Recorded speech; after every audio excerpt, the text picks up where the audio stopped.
All right, I'm in Digital Eclipse here in Berkeley, California. I'm with Yanez Mala, who is the producer for Rayman for the Game Boy Advance. How you doing? I'm good. This Rayman is the identical version to the PlayStation version that we played a few years ago. I would say it's the identical version of the original game, which Right. has been released first on a PSX and Okay. also on a PC version.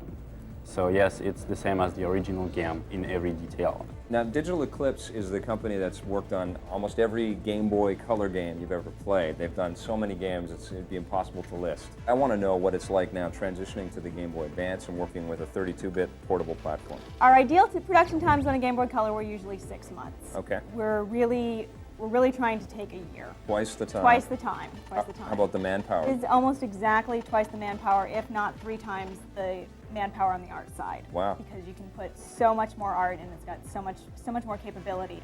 Okay, so how long did Rayman take? Rayman, we started at the end of the summer. Okay. So about 8 months. These are all the layers broken down into separate files.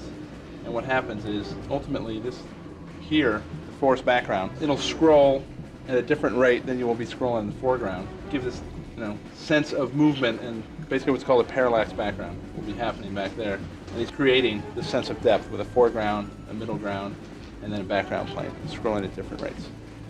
I just can't stop playing the game, and the more I play, the more I feel like this is the platform where the game initially should have been released on. Describe some of the levels in Rayman on Game Boy Advance. What kinds of worlds are we sort of exploring in the game? We're gonna have the jungle levels, we're gonna have the music levels, we're gonna have the cake levels, we're gonna have the caves levels, you got everything.